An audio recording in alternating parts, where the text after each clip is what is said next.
Përshëndetje për gjithë nderuar shikues, ky është edicioni informativ i orës 11.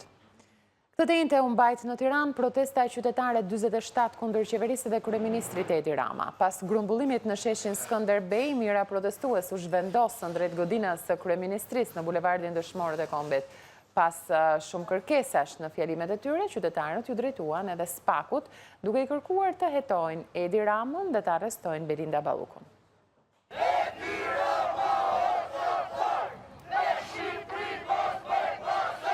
Në ditën e 47 të protestës, mira qytetarë kërkuan dorëheqjen e kryeministrit dhe largimin e qeverisë.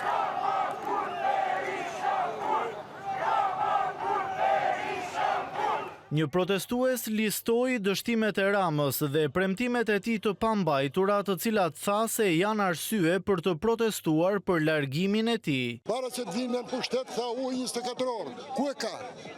Para se të vinë në pushtet, tha shëndetësia falja është, ku e ka? Para se të vinë në pushtet, tha drita 24 orë, ku i ka? Para se të vinë në pushtet, tha kopshte, qërë dhe shkolla, ku i ka? Para se të vinë në pushtet, tha mirëqënia e popullit, ku e ka?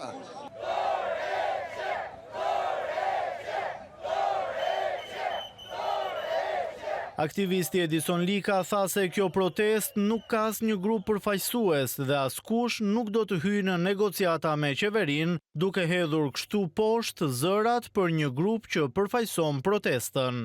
Kjo lëvizje nuk ka përfaqësi. Kjo lëvizje ka prani fizike në shesh. Kjo lëvizje nuk do futet kurrë në negocime, pasi kërkesat i ka të qarta. Ne s'kemi me negociu me askën. Sepse pika e parë e kësaj proteste dhe më e rëndësishmja është ajo që ne kemi kërkuar prej ditës parë dhe është dorëheqje. Qytetarët i kanë bërë thirrje Spakut nga protesta që të qartësojë nëse ka kërkuar sërish heqjen e imunitetit të Ballukut, teksa kërkuan vënien e saj përpara drejtësisë.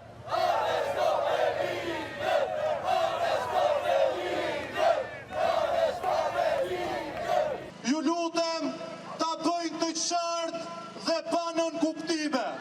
A ka një kërkesë të dytë të protokolluar në kuvend për heqjen e imunitetit të Belinda Ballukut? Bëjeni të qartë këtë. Ju bëj thirrje dhe deputetëve në rast se ka një dokument të protokolluar nga prokuroria e posaçme për këtë çështje, ta bëjnë publike. Arresto Ballukun!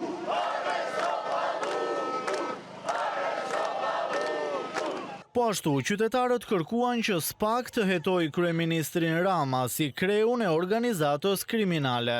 Për 47 ditë, ky shesh e ka treguar qartë qëndrimin e vet në raport me institucionet e drejtësisë së re. Kemi thënë se jemi mbështetës, por jemi kërkues. Jemi mbështetës në proceset e hetimit ndaj të gjithë zyrtarëve, por kërkojmë që të hetohen të gjithë, duke filluar nga kryeministri i Shqipërisë Edi Rama, si koka e një organizate kriminale dhe jo më si kryeministër. Kemi qenë dhe jemi në mbështetje të punës së Spakut, së QKK-s, por jo me sy mbyllur, por me kërkesë. Hetoni Ramën, arrestoni Ballukun.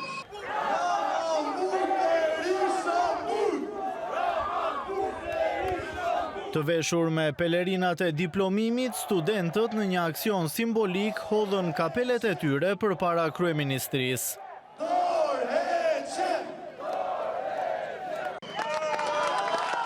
Barini nuk ka Shqipëri!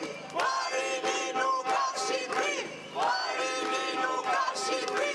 Studentët thanë se diploma e tyre po kthehet në një pasaport për t'i ikur nga vendi dhe jo në një mundësi në Shqipëri.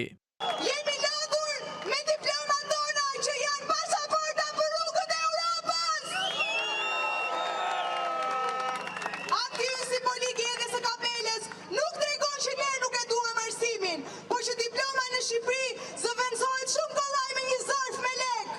Në mbështetje të studentëve, në shesh ishin edhe pedagogët, të cilët u bën thirrje kolegëve të tyre të bashkohen me këtë protestë. Duhet përsëris dhe herë mbështetjen e profesoratit nëpërmjet sindikatës punonjësve të universiteteve, e cila në deklaratë të posaçme i dha mbështetje plot lëvizjes qytetare, ku në krye të saj është rinia studentore, në këtu pjesëmarrës vazhdimisht kanë qenë studentët, pedagogët në masë, edhe ata të cilët nuk kanë ardhur deri tani, ju bëjmë thirrje që të vinë gjithë edhe në shtesin këtë lëvizje qytetare për një Shqipëri të re, Shqipërinë evropiane.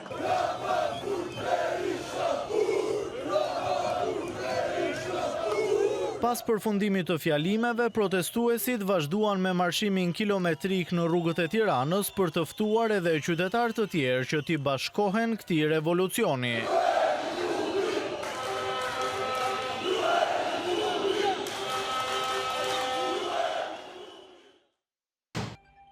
Gjykata e lartë rrëzoi rekursin e ish-zëvendës kryeministres Belinda Balluku dhe la në fuqi masën e sigurisë pezullim nga ushtrimi i funksioneve për ish-zyrtaren e lartë. Balluku pretendoi se për shkak se nuk ushtron më funksione shtetërore, masa e pezullimit nuk kishte efekt dhe për këtë arsye kërkoi shfuqizimin e saj. Por kolegji penal vendosi mos pranimin e rekursit. Ish-zëvendës kryeministri apo hetohet për korrupsion, pastrim parash dhe abuzime me tenderat e rrugëve.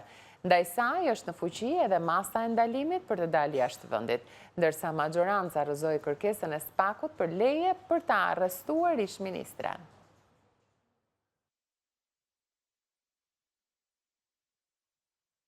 Pas deklaratave të kryeministrit Edi Rama që rjollin në kujtesë tragjedinë e 14 vjeçarit Martin Cani, kanë reaguar ashpër prindrit e tij. Ata i kujtojnë kryeministrit se vrasja e të riut nuk erdhi nga TikTok, por për shkak të dështimit institucional si në shkollë që nuk mori masa, ashtu edhe në spital ku mungonte stafi apo edhe pajisjet për t'i ardhur në ndihmë djalit të tyre të plagosur. Ata i kujtuan Ramës se kur nuk i ka takuar si prindër dhe t'u kërkonte falje për tragjedinë.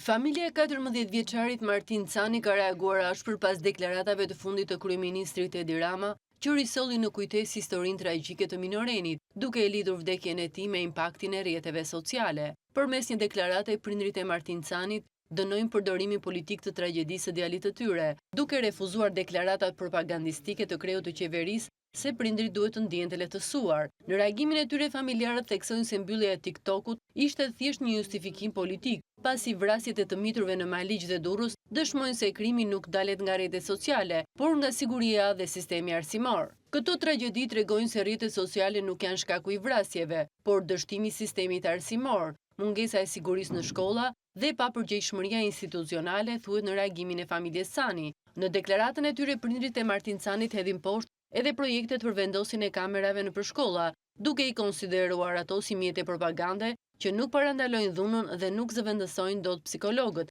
Sa i takon deklaratave të Ramës sa i mendon për Martinin, prindrit e minorenit i kujtojnë sa ai kur nuk i ka takuar ata dhe nuk ka kërkuar falje për dështimin e sistemit arsimor e shëndetësor në rastin e djalit të tyre. Nëse kryeministri mendon vërtet për Martinin, pse nuk ka takuar asnjëherë familjen tonë, pse nuk ka ofruar asnjë mbështetje institucionale, pse nuk ka kërkuar falje për dështimet e sistemit që ai drejton? Fjalët nuk mjaftojnë. Ne kemi parë vetëm heshtje, shmangje dhe përdorim politik të tragjedisë sonë, vijojnë prindrit e Martinit. Familjarët e 14 vjeçarit kujtojnë me dhimbje faktin se 2 ministre të qeverisë, Balluku dhe Manastirliu, qeshën ndërsa në parlament u përmend emri i Martinit, në kohën kur ndodhi tragjedia, dhe se Rama kur nuk kërkoi ndjesë atyre si prindër për këtë tragjedi.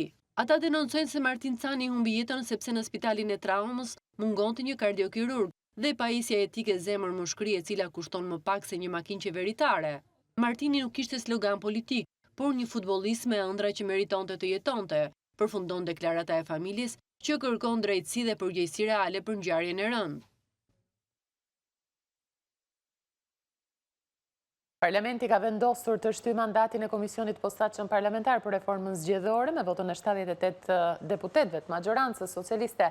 Mandati i Komisionit Parlamentar është shtyr deri në datën 30 nëntor. Vetëm 2 deputetët opozitare, Ralt Kapri dhe Redi Muçi, votuan kundër vendimit. Komisioni për Reformën Zgjedhore u ngrit me vendim të Parlamentit në 27 tetor 2025 me votat e majorancës dhe opozitës. Mandati i këtij komisioni përfundonte në 15 korrik të këtij viti. Por meqense ky komision nuk prodhoi asnjë ndryshim, atëherë Kuvendi vendosi seancën e kësaj teinte të shtyjë mandatin. Komisioni ka për qëllim të ndërmarrë të gjitha ndryshimet në kodin zgjedhor, duke u nisur nga rekomandimet e OSBE-Odirit, por edhe të adresojë propozimet e partive politike.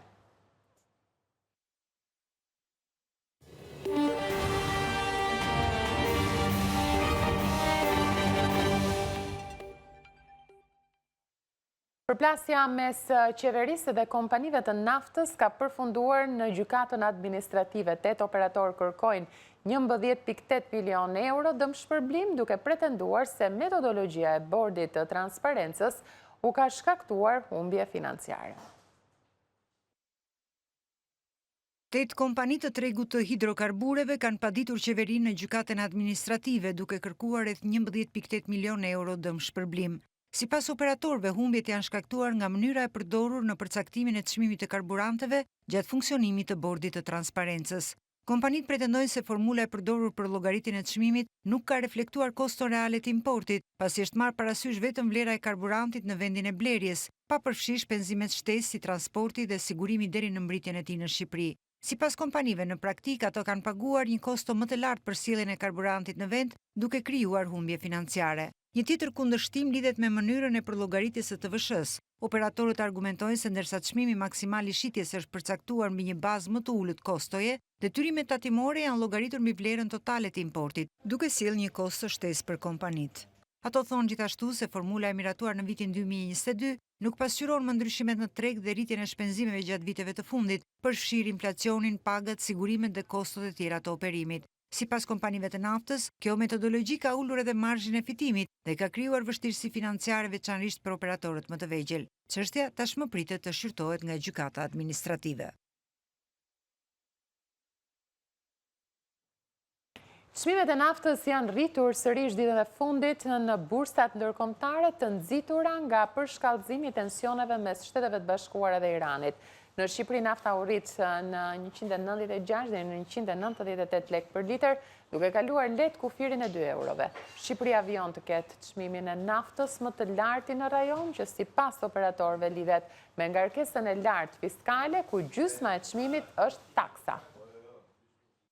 Çmimet e naftës janë rritur sërish ditët e fundit në bursat ndërkombëtare, të nxitura nga përshkallëzimi i tensioneve mes Shteteve të Bashkuara dhe Iranit dhe frika për ndërprerje të furnizimeve përmes ngushticës së Hormuzit, sipas Reuters. Në Shqipëri nafta u rrit në 196 deri në 198 lek për litër, duke e kaluar lehtë kufirin e 2 eurove. Operatorët pohuan se kjo lëvizje lidhet me shtrëngtimin e treguesit Plac, që ka arritur në $1.203 për ton, sipas të dhënave nga doganat, nga 952 euro që ishte në 30 qershor. Shqipëria vijon të ketë çmimin më të lartë të naftës në rajon, që sipas operatorëve lidhet me ngarkesën e lartë fiskale, ku gjysma e çmimit është taksa. Në Shqipëri, elementi që shton më shumë barierën fiskale është taksa e qarkullimit për 27 lek për litër, akciza është fikse, 39.4 lek për litër dhe 3 lek është taksa e karbonit. Mbi këto llogaritet TVSH-ja, që është 20% mbi çmimin final, përfshir taksat e tjera, ndryshe nga rajoni që TVSH-n nuk e ngarkon mbi taksat e tjera. Çmimi më i ulët i naftës në vend pas nivelit të luftës ishte 176 lek nga data 17 qershor, vendimi i fundit i bordit të transparencës deri në fillim të korrikut, për të rritur më pas disa herë derisa u afrua sërish kufirit të 200 lekëve, niveli më i lartë nga 20 maj. Kajo, kompania shtetërore e industrisë së mbrojtjes, ka marrë miliona euro nga buxheti i shtetit, por nuk ka rezultate konkrete të aktivitetit të saj. Krijuar me objektivin për të zhvilluar prodhimin ushtarak në vend, kompania është financuar me qindra milion lek për investime dhe kapacitete të reja, por pavarësisht fondeve të marra, nuk ka produkte apo linja prodhimi që të dëshmojnë arritjet e saj. Kompania shtetërore e industrisë së mbrojtjes Kajo ka marrë miliona euro financime nga buxheti i shtetit por deri më tani nuk ka dhënë rezultate konkrete në prodhimin apo zhvillimin e industrisë ushtarake. Sipas të dhënave nga pagesat e thesarit të siguruara nga Open Spending Albania, Kajo është kontraktuar në 4 procedura me një vlerë totale prej 919 milion lekësh, ose afërsisht 9 milion euro. Fondet janë përdorur për investime teknike dhe kapitale, përfshirë blerje automjetesh, pajisjesh dhe transferta për kapacitete ushtarake, por pavarësisht financimeve të konsiderueshme, kompania nuk ka bërë publike deri tani projekte të përfunduara, linja prodhimi apo produkte konkrete të dala nga aktiviteti i saj. Kajo u krijua nga qeveria në vitin e kaluar si pjesë e ristrukturimit të industrisë së mbrojtjes me objektiva ambicioze, prodhimin, riparimin, demilitarizimin dhe tregtimin e pajisjeve ushtarake dhe armëve. Kompania shtetërore është bërë gjithashtu aksionere në disa subjekte të tjera të industrisë së mbrojtjes, përfshirë Guna Tactical dhe kompani të tjera që synojnë prodhimin e pajisjeve taktike, mjeteve speciale dhe municioneve sipas standardeve të NATO-s. Por ndërsa buxheti i mbrojtjes është rritur ndjeshëm dhe kompanive të reja u janë dhënë fonde publike, mbetet ende pa përgjigje pyetja se çfarë është prodhuar konkretisht dhe çfarë kapacitetesh të reja janë krijuar. Kajo ka marrë miliona nga para publike, por deri më tani bilanci i rezultateve mbetet i paqartë. Do shkojmë tani në një hapësirë publicitare, kthehemi pas pak.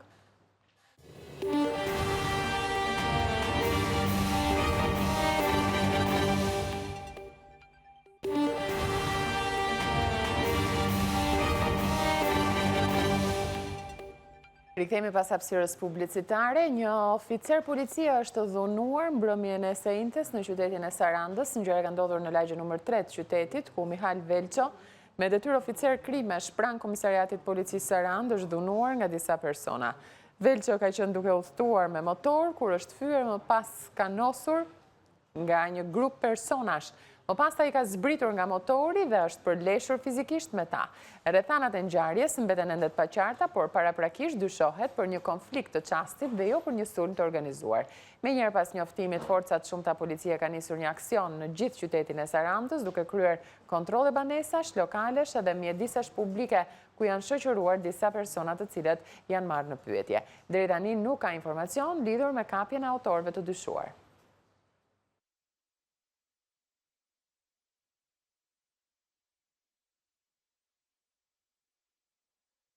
Një grup turistësh që ishin nisur për në Dukajgjin shpëtuan për mrekulli teksa një masiv gurësh u shkëput nga mali duke rënë mbi automjetin e tyre. Siç shihet edhe përmes këtyre pamjeve të siguruara nga News 24, gurët shkatruan kabinën e automjetit duke përfunduar brenda tij, me sediljes shoferit dhe pasagjerit të parë, por fatmirësisht asnjëri prej tyre nuk u lëndua. Rruga e Dukajgjinit ka shfaqur problematika të vazhdueshme me shkëputjen e gurëve nga shpati i malit dhe në dimër janë shoqëruar me orteqe duke shfaqur kështu nevojën për vënien e rrjetave mbajtëse në faqen e malit.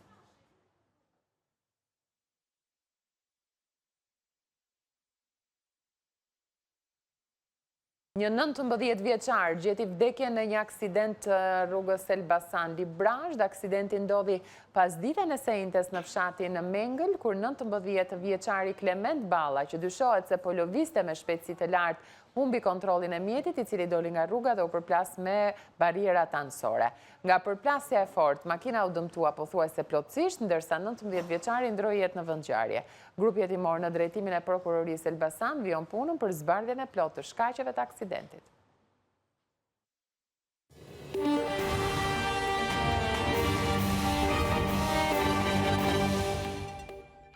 Kolonitë e Karkalecave kanë pushtuar tokat bujqësore në Boshajn të Kolonjës, duke shkaktuar dëmet konsiderueshme. Nga perimet sezonale deri tek drurët frutor dhe drithrat, fermerët thonë se veç prodhimeve për konsum të përditshëm do të mbeten edhe pas zahire. Drejtoria rajonale e bujqësisë thotë se është në dijeni të situatës, por ende nuk ka marrë masa në terren.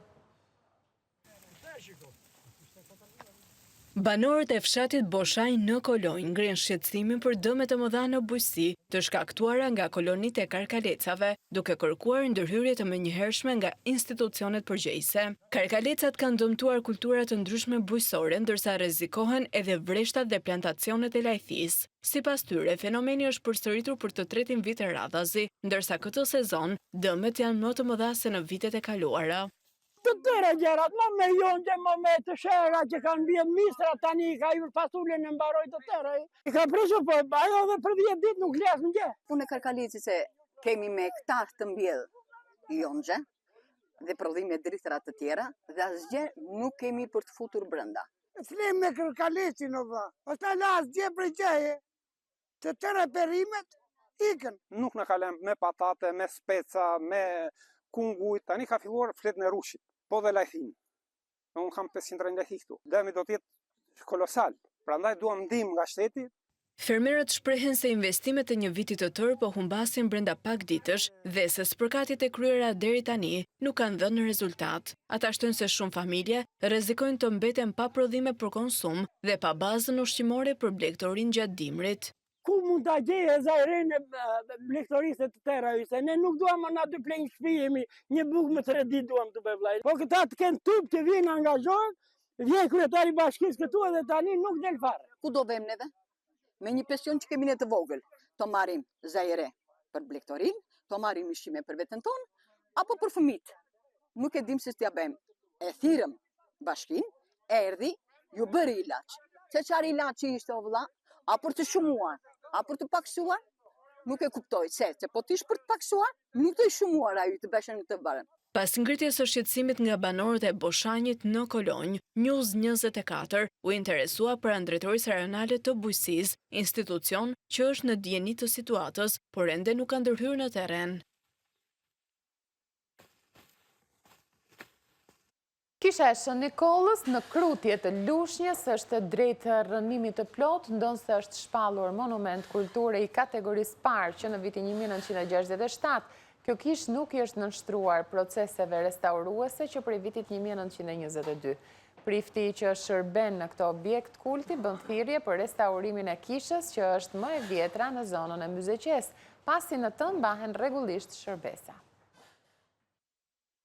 E shpallur monument kulture i kategorisë së parë që prej vitit 1967, kisha e Shën Nikollit në Krutje, është drejt rënimit të plot. Kjo kishë e stilit bizantine ndërtuar rreth viteve 1400, është më e vjetra në zonën e Myzeqes dhe restaurimi i fundit është kryer në vitin 1922. Ndonse besimtarët ortodoks dhe shërbestarët në këtë kishë kanë bërë kërkesa të vazhdueshme për restaurimin e saj, prej 104 vitesh nuk është marrë asnjë mas. Koha ka bërë të vetën që kjo kish po rënohet. Është në gjendje për të ardhur keq. Kjo kish është një ndër kishat e vjetra, siç thamë, dhe rënimi i saj po vjen drejt rënies së saj. Pra, kjo do një dorë urgjent nga monumentet e kulturës për rikonstruksionin e kësaj kishe. Kolonat mbajtëse, harqet, tavanit, çatia, dhomat e shërbesave dhe hajatet ngjajnë më tepër një gërmadhe, kurse afresket murale, të cilat datojnë që prej viteve 1804-1811 kanë pësuar dëmtime kolosale. Edhe monumentet e kulturës kanë ardhur shpesh, e kanë parë, e kanë monitoruar kishën edhe me sensore dhe me çdo gjë për lëvizjen e kësaj kishe. Sa herë që vinë thonë që kjo ka nevojë për rikonstruksion. Deri tani nuk ka vënë dorë në këtë kishë. Çdo ditë ne jemi këtu në këtë kishë. Frekuentohet nga populli dhe gjithë shërbesat bëhen po në këtë kishë. Ndër të tjera, Atilia thot se restaurimi i kishës së Shën Nikolës është i rëndësishëm, pasi në të mbahen shërbesa dhe mesha të shenjta për besimtarët dhe mund të pësojë shembje gjatë predikimeve.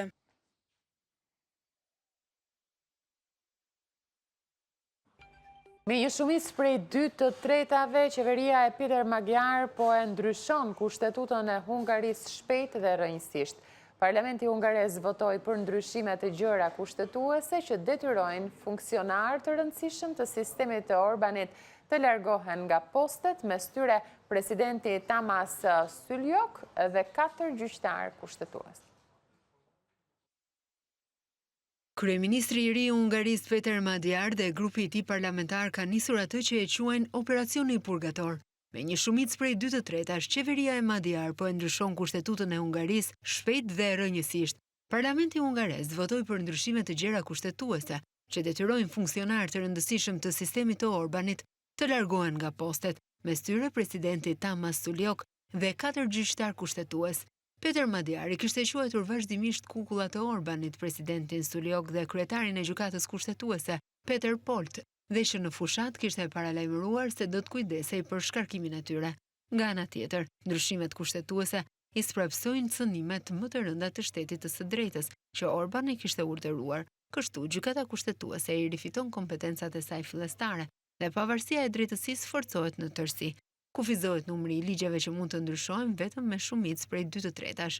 Përveç kësaj, themelohet një agjenci për rikthimin e pasurive të fituara në mënyrë të palishme. Dhe së fundi, deputetët do të ushtrojnë mandatin maksimumi për 3 legjislatura.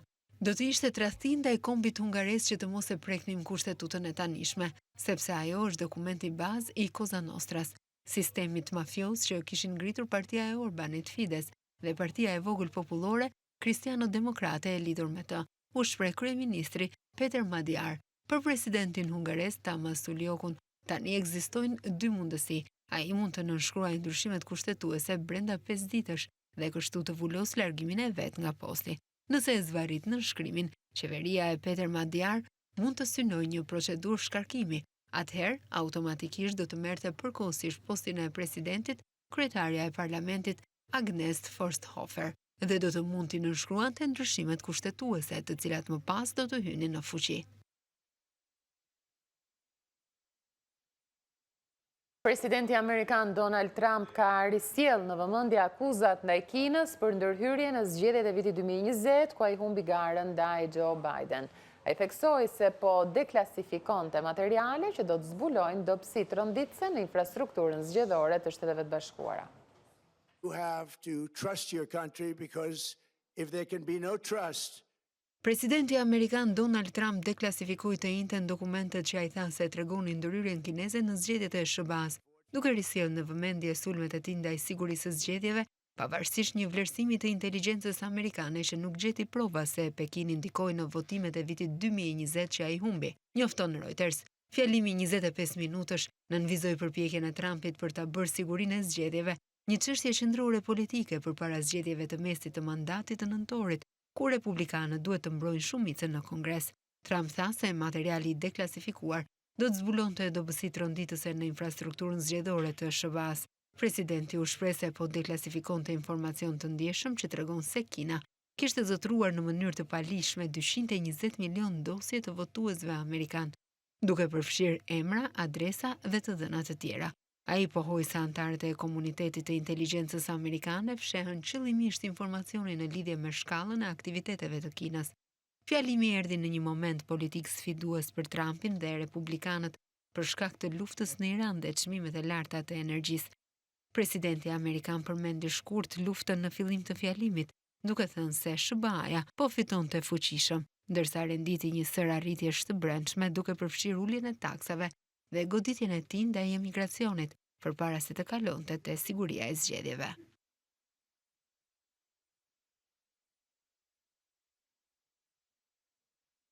Parlamenti i Ukrainës ka miratuar Serhil Korteski, drejtuesin e kompanisë shtetërore të energjisë Naftogaz, si kryeministrin e ri të vendit. Emri i tij u propozua nga presidenti i Ukrainës Zelenski si pjesë e një riorganizimi të gjerë qeveritar, i cili është shoqëruar edhe me debate të forta politike. Parlamenti i Ukrainës ka miratuar emërimin e Serhij Korteski, drejtuesit të kompanisë shtetërore të energjisë Naftogaz, si kryeministrin e ri të vendit. Korteski u propozua nga presidenti i Ukrainës Volodymyr Zelenski si pjesë e një organizimi të gjerë qeveritar. Ai u vlerësua nga ligjvënësit si një menaxher i aftë dhe efikas dhe u aprovua me 289 vota pro. Duke u drejtuar parlamentit para votimit, Korteski tha se mbrojtja e Ukrainës, stabiliteti ekonomik dhe integrimi në Bashkimin Evropian ishin prioritetet e tij kryesore. Parlamenti i Ukrainës pranoi të martën dorëheqjen e kryeministres Yulia Sviridenko, pas vetëm një viti në detyrë, pavarësisht ankesave nga ligjvënësit se presidenti Volodymyr Zelenski nuk ishte arritur të shpjegonte qëllimin e riorganizimit të tij. Zelenski u shpreh se përvoja e Kortekskit në sektorin energjetik e bën atë personin e duhur për të udhëhequr përgatitjet e Ukrainës për një tjetër dimër nën kushtet e luftës, veçanërisht në një kohë kur infrastruktura energjetike mbetet një objektiv i sulmeve ruse. Ndryshimet në qeverinë ukrainase janë shoqëruar edhe me debate të forta politike. Qindra protestues u mblodhen jashtë parlamentit për të kundërshtuar shkarkimin e ministrit të mbrojtjes, Mikhailo Fedorov, i cili u largua nga detyra pas vetëm 6 muajsh. Federov, 35 vjeç, konsiderohet si një nga figurat kryesore të modernizimit ushtarak të Ukrainës. Njohuritë e tij në teknologji dhe inovacion janë vlerësuar si faktor që ka ndihmuar në përmirësimin e kapaciteteve të ushtrisë ukrainase gjatë përballjes me forcat ruse. Riorganizimi i qeverisë vjen gjithashtu në një periudhë kritike për Ukrainën, ndërsa vendi vjon përpjekjet për të përballuar luftën dhe sfidat ekonomike dhe energjetike që lidhen me konfliktin.